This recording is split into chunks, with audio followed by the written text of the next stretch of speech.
Now lander module. People are applauding. Let us. जब हम अपनी आंखों के सामने ऐसा इतिहास बनते हुए देखते हैं तो जीवन धन्य हो जाता है। टाइम चंद्रयान 3 कामयाबी के साथ जो खबर आ रही है कि वो लैंड कर चुका है। बहुत बड़ी कामयाबी है ये इंडिया के लिए और बहुत ज्यादा मुबारकबाद। Congratulations India, congratulations to ISRO. और अब पाकिस्तान के जो मिनिस्टर हैं फवाद चौधरी वो बोल रहे हैं कि चंद्रयान का ब्रॉडकास्ट लाइव पाकिस्तान में दिखाना चाहिए। सर आंसू आ गए RK game friends happy my god, it's a big achievement, it's a big achievement. Nadia ji बहुत बहुत बधाई, बहुत बहुत। अब मैं एज ए पाकिस्तानी नहीं as a human being appreciate करता हूँ इंडिया को। जय श्री राम, जय श्री राम, जय श्री राम। दोस्तों आज एक बहुत बड़ी हिस्टोरिक सक्सेस है भारत के लिए। पहला तो साउथ पोल में गया मून पे। This is first, India is first. बहुत जबरदस्त कामयाबी है ये। कामयाबी सिर्फ इंडिया की कामयाबी नहीं है, जैसा कि मैंने पहले कहा कि ये कामयाबी पूरी दुनिया की कामयाबी है। इस जमीन की, अर्थ की कामयाबी है। ये जमीन अब चांद पर पहुंच गई है और चांद के साउथ पोल पर पहुंच गई है। इतिहास बन चुका है, बनेगा नहीं, बन चुका है। इंडिया ने बना दिया इतिहास अपना। इंडिया ने आज साबित कर दिया कि वो पावर है और वो पावर बन के दिखा रहे हैं। आज इंडिया में बहुत खुशियां चल रही हैं। इंडिया में कहीं पर आरती चल रही है, कहीं पर महाआरती चल रही है, कहीं पर बच्चे जो है वो तिरंगा झंडा लेकर के खुशियां मना रहे हैं। तो ये सिर्फ कामयाबी ना तो नाजिया इलाही खान की है एज ए इंडियन, ना ये अभिषेक सर की कामयाबी है, ना ही ये मतलब ये इसरो की सिर्फ कामयाबी नहीं, ये पूरी इंसानियत की कामयाबी है। पूरी इंसानियत की मैं एग्री करता हूँ शोएब से, मैं शोएब से एग्री करता हूँ। हमें उनकी वजह से मिली, इंडियंस की वजह से मिली, इसरो की वजह से मिली, तो इसलिए ये क्रेडिट सारा डेफिनेटली उनको जाता है। अभी इंडिया वो पहला कंट्री बन गया है जो मून के साउथ पोल पर पहुंचा है, जहां पर वहां पर अब ऐसी रिसर्च होगी जिसके लिए अब बाकी दुनिया भी दौड़ी चली जाएगी। अब देखिएगा इसकी एक रेस हमें नजर आएगी साउथ पोल पर पहुंचने की, लेकिन इंडिया ने पाला मार लिया। यानी इंडिया जो है उसने जीत कर दिखाया है। पहली मर्तबा जो है पाकिस्तान का हमसाया मुल्क, जो कि अब बहुत से मामलात में, हर शुबाह जिंदगी में, हर डिपार्टमेंट में हमें तरक्की करता हुआ नजर आ रहा है। लेकिन ये जो जीत है ये सबसे बढ़कर है। मैं ये समझती हूँ कि इंडिया की ये जीत एक ऐसी विक्ट्री है कि जिसके ऊपर कोई सवाल ही नहीं है। यानी उसको हम देख रहे थे कि आज इस लम्हे में पूरी दुनिया इस वक्त इस मोमेंट को देख रही थी। पूरी दुनिया में ये मोमेंट देखा जा रहा था, बड़ी बड़ी स्क्रीन्स लगाई। इंडिया को तो आप वो तो जाहिर है कि उनके जो पूरी पॉपुलेशन है, डेढ़ मुल्क बन चुका है कि जो चांद के, मून के साउथ पोल पर अब लैंडिंग जो है वो सक्सेसफुल हो चुकी है। तो बहुत ज्यादा मुबारकबाद। अच्छा, अब देखिए मैंने ये फेजेस तो आपको पहले बता दिए थे और ये हमें तकरीबन कोई 2 से 3 घंटे पहले पता चल गया था कि आज सक्सेसफुल लैंड कर जाएगा रोवर जो है। और उस पे इसकी वजह ये थी कि अगर ऐसा कुछ हो तो आपको कई घंटे पहले पता चल जाता कि नहीं आगे चला जाएगा, लेकिन अब वो मुकम्मल हो गया।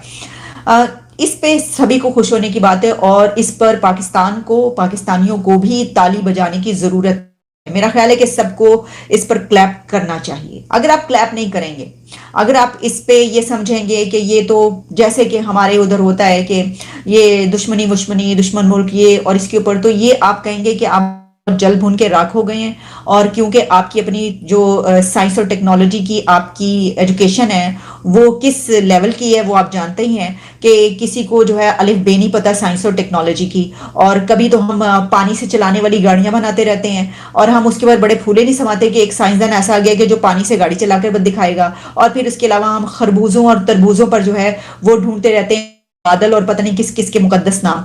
और हमें असल में जो ढूंढने की जरूरत है वो ये है कि असल में साइंस और टेक्नोलॉजी की तालीम हम कहां से हासिल करें। तो इस बड़ी कामयाबी के बाद मैं ये समझती हूं कि ये एक ऐसा मोमेंट है कि पाकिस्तान को ये चाहिए कि इंडिया की तरफ हाथ इसलिए बढ़ाए कि आपकी साइंस और टेक्नोलॉजी की जो एजुकेशन है वो हमारे नौजवानों के लिए बहुत जरूरी है, उनको चाहिए। सर ये वो वक्त आ गया है अब और कुछ नहीं हो सकता, आपको ये करना पड़ेगा। अपने नौजवानों को, अपने यूथ को जिस स्टूडेंट पर लगाया हुआ है आपने बेचने पर, वो अब आप छोड़ दें। इससे कुछ नहीं बनना, मैं आपको बता रही हूँ। मजीद पीछे चलते चले जाएंगे, गड्ढे में गिरते चले जाएंगे। मत करें ऐसा। जो जरूरत है सबसे ज्यादा इस वक्त इस मुल्क की, वो ये it is now the space power. Geopolitical power तो साबित कर ही चुका था, स्पेस पावर ये दुनिया के बहुत लोगों के मुंह बंद करा दिए आज इसने। अरे मुझे इतनी खुशी हो रही है, मोदी जी ने जैसे झंडा लहराया है ना, मुझे इतनी खुशी हो रही है, मैं क्या बताऊं। और मेरी जो फीलिंग्स मतलब है ना, मैं बता नहीं सकती। और जैसे तुमने दिखाया ना, मोदी जी ने झंडा दिखा रहे हैं, लहरा रहे हैं, तो मतलब मैं सोच रही हूँ यार कितनी ज्यादा उनको खुशी होगी। इसरो के डायरेक्टर, ये देखो कांग्रेचुलेशंस इंडिया। सच मेरी मम्मी तो रोने लगी यार। बिल्कुल ये बड़ा प्राउड इमोशनल मूवमेंट भी है, क्योंकि लोगों की चंद्रयान-2 से इमोशंस भी जुड़े हैं भाई। And the way these engineers of 20,000 engineers have worked day and night. Hello world, India is on the moon. It was already on the moon. Hello world, India is on the south pole of the moon. मुझे ये कहना चाहिए। India का तिरंगा झंडा चांद पर भी लग गया। और अब कोई माने ना माने, इंडिया पावर बन गया। और पावर बनने से अब उसे कोई पीछे नहीं कर सकता। बिल्कुल बिल्कुल। वंदे मातरम, चांद पे तिरंगा। बिल्कुल सर, एग्जैक्टली। ईटीएल कहते हैं this is the victory for our fighters, this is the victory for your scientist, organisations, political leadership, even you taxpayers की कितनी इमोशनल जुड़ी हुई है। मोदी जी की स्पीच भी हो गई है शुरू। गई होगी, पूरा इंडिया छुट्टी करके घर में बैठा होगा टीवी के सामने। मतलब मुझे समझ नहीं आ रही यार, काश पाकिस्तान में भी ऐसा होता तो हम भी इस तरह की खुशियां मना सकते। To see that you are happy. Sir, we are happy because this is a success for all the humankind, not only for India. या वो अलग बात है कि इस सक्सेस का माध्यम इंडिया बना है। मैसेजेस इंडिया से आ रहे हैं, पाकिस्तान से आ रहे हैं? नहीं, पाकिस्तान से नहीं आ रहे, इंडिया से आ रहे हैं। फवाद चौधरी ने ये कहा है, उन्होंने मुझे बताया। और तुम्हें पता है दिव्य, मेरा मानना पता है क्या है? मेरा मानना ये है कि लाइव बड़ी स्क्रीन पे ना चंद्रयान-3 का हमें दिखाना चाहिए, ताकि हमारे पूरे पाकिस्तानी यूथ को समझ आए, पता चले। फवाद चौधरी ने तो लिखा है ना, फवाद चौधरी ने लिखा कि every news channel in Pakistan should do live coverage, पर वो आपको पता है वो नहीं करेंगे। लेकिन देखिए फवाद चौधरी का बड़ा सबक है। मुझे एक चीज, मैं फवाद चौधरी को मुझे पहले एक चीज पसंद थी, आज मुझे